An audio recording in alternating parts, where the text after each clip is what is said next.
Memento of Trutho.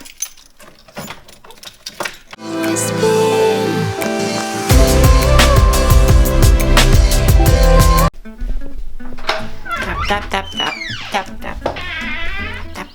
Hi guys.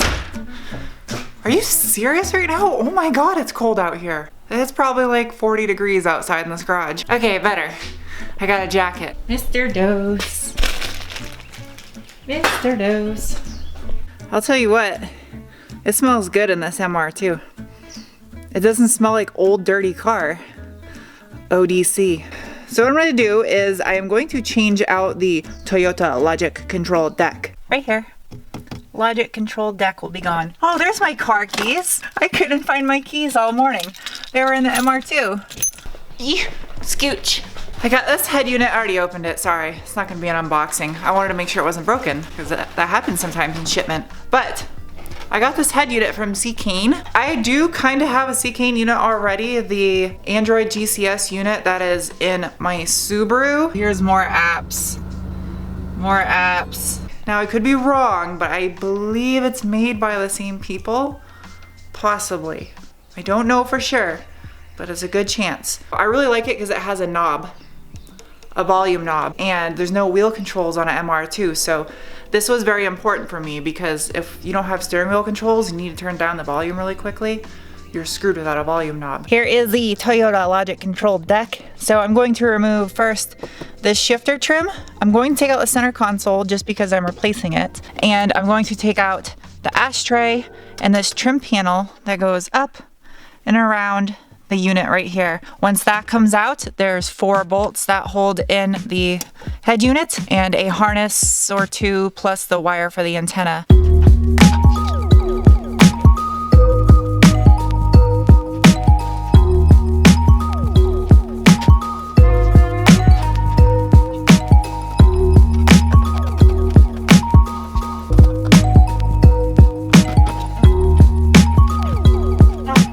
Okay, the headlight, I'm not working on headlights. I got the head unit out of the car. Now let's take a look at what they sent. So, I got Z-Box.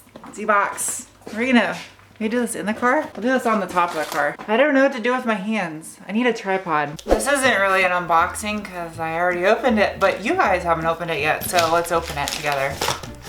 All right, what did C-Cane send to me? C-Cane.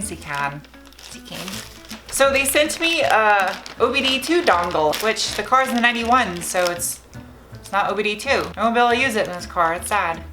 Maybe I'll try it out in the Forester another day or something. Cool. Also, some other miscellaneous.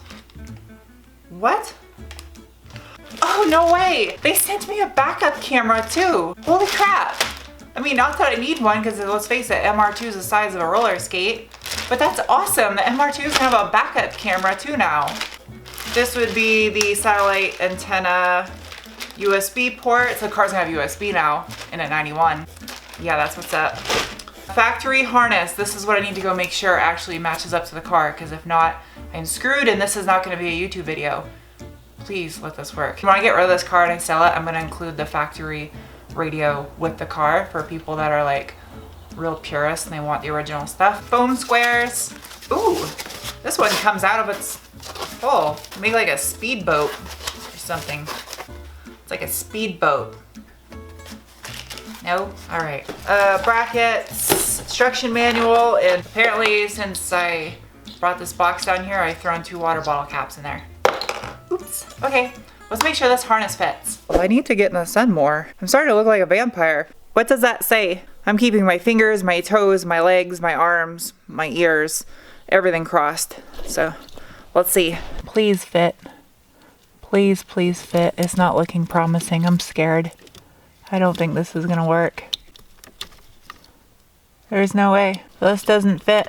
Well, I was really afraid of that happening. I guess I can go to the store and see if I can find a factory harness adapter thing, but I don't think I can. Because the only way I would be able to make this work is to hack off this end, which goes to that head unit, and then get an adapter from a car audio store for a Toyota but then I'd have to literally cut this harness in half and splice all the wires together. I can't be too upset. I only had to spend like $50 to get this head unit from Z-Cane as part of like a promotional deal. So I got it discounted. So either way, I saved some money, but this just goes to show that's something you have to take into consideration when purchasing head units from the internet. I lucked out. They had what I needed. Thank God for Toyota using the same harness for like the past 30 years. Let's go back to my house and install this shindig. While I'm on my way home, I want to do a shout out real quick. This one was from one of my subscribers who made a comment about his daughter. He said that his daughter is 16 years old and she gets picked on and made fun of by the other girls in high school because she's into cars. And I just want to say, Nadia, for one thing, you have an amazing father who loves you very much. And secondly, forget what the haters say. Don't listen to them. Be the best version of you can be. And something that I personally have lived by my entire life, for every person out there who hurts you and makes you cry, find 2 more and make them smile. What did I do with my bag? It's 48 degrees outside and I'm rocking your girl's shirt. Now, some of you are gonna be happy and some of you are gonna be angry. Last time I did the harness install in my Forester, I soldered all the connections on the harness. And I got a few comments saying that you shouldn't use solder in those applications because vibrations can cause it to break down and come apart. I decided I'm gonna use crimp-on connectors. So what do you guys think? Leave me in the comments below. Are you a solder person or are you a crimp-on connector person? I personally am a solder, but we'll do crimp-on connectors this time. And maybe after this video is done, I might secretly go and solder everything because it's gonna bother me. Okay, I don't have any solder though, I ran out. Metro harness. I call it Metro harnesses. I know Scotch is a brand also, and whatever that brand is too. I got these little guys. They fit like Toyotas for the past few decades. And what I'm gonna have to do is connect. Here's my speakers. I think this may be rear speakers, purple and green. I don't know, maybe that's left channel. And then here's my other 2 channels for speakers, which are the white and gray wires. So all 8 of these wires right here are just for speakers alone. And because this is such an old car, it's really simple. So then I'm gonna have my ground, my remote amp turn on, which I do not need because I don't have a subwoofer or an amplifier. And then I have my dimmer wire, which is the orange. And then I have my 2 power wires, which are the red and the yellow. And just in case you're wondering, the 2 power wires, your yellow is your constant and your red is your switched power. All right, wire number 1. Do you connect? Yeah, buddy. All right, wire number 2. Do you connect? Or harness number 2, sorry. Yeah, buddy. So my challenge now is I'm going to take this harness. This right here plugs into the head unit, and then this was supposedly supposed to go to the car, but this is, from what I looked on the pictures, it looks like this goes to a smart car. But I'm gonna have to cut that off, and then I'm gonna have to splice these guys on. So let's do that real quick.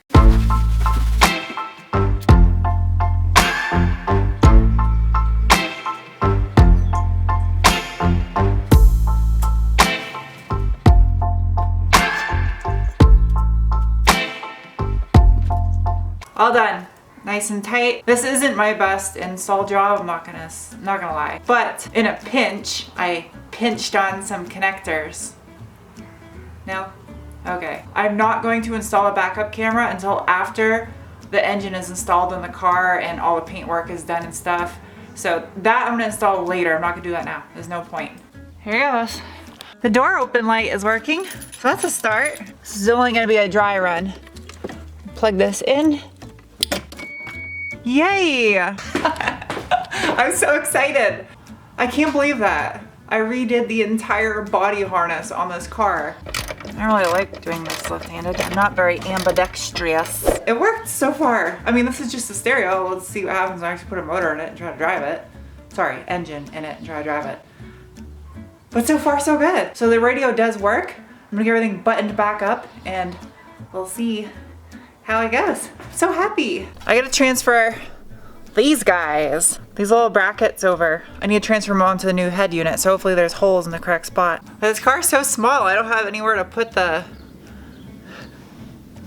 Where's the screwdriver?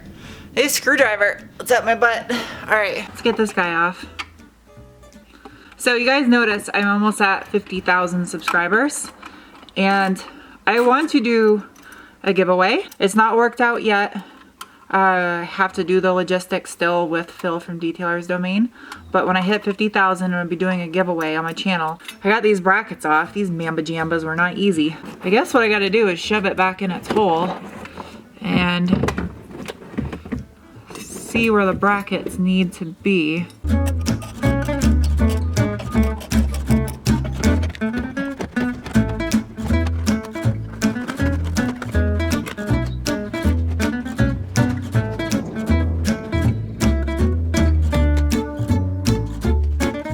Last step, I got the stereo in, center console in. Now, the center console I took out had a slight little, like a stress mark in the plastic, the leather, plastic, vinyl, whatever. And there was also a bubble in the leather material that was like protruding out right here on the driver's side, like behind my butt. So this center one is flawless. It's perfect shape. And now it's a brand new Toyota part. I ripped the label. Oops. Bracket console box. Brand new Toyota part for a 91 MR2. That's pretty awesome. So now I'm just gonna install this little guy, put this guy on, and mount the turbo cubby. I keep calling it a turbo cubby. It's actually called a CD cubby. Sorry. But yeah. And then I'm done.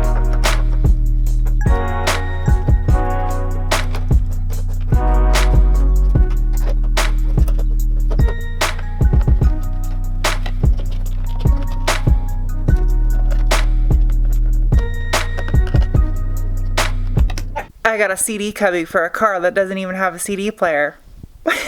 Memento of trutho.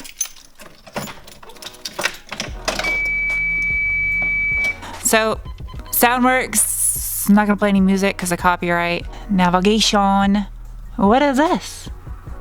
I'm not gonna lie, I'm gonna load Waze on this and just use Waze. Okay, so the navigation thinks I'm in Spain. I will load Waze onto this or use Google Maps. Oh, it's got music, home. I guess it's just like any other Android. Got a file browser, settings menu. Well, that's cool. Bluetooth. Steering wheel controls, there is none. This car is too old. A calculator. Oh boy, I can do math on the way while I'm driving. This is exciting. So you can sign in your Google accounts right here. Navigation settings, driving settings. It's just like any other Android unit, really. I don't know. What do you guys think? Don't mind the ugly shift knob. That thing is hideous. But I think it fits the car. It looks clean. I like it. And then now I got the turbo cubby that I can't stick CDs in because this doesn't have a CD player, but I don't even own any CDs. So yeah, looks good. Well, I guess that's it. The MR2 has the Android head unit in it now. And it's got the CD cubby. The interior on this car is done. Done skis. Now, if you guys were wondering before when I said I was putting the LED lights throughout the gauge cluster and stuff, well, the ones I ordered, despite them saying they were dimmable, they do not dim. What happens when you try to dim them is they stay bright and then you turn it down and then it just cut off completely. They don't dim. So some LED bulbs dim, some don't. These ones are just really cheap ones, I guess. Now, I didn't show all the features of the head unit. It is pretty basic because the car it's in is basic. There's not gonna be any steering wheel controls. I don't have TVs set up in the back seats or anything because there's no back seats. And honestly, it's just like an Android-based tablet or head unit. I can't wait to get Mr. Dose done. I can't wait. Engine's gotta go in next, but we kind of have the audio part right now, so that's gotta get fixed. Anyway, I will see you guys soon with another video. Thanks for watching. Bye.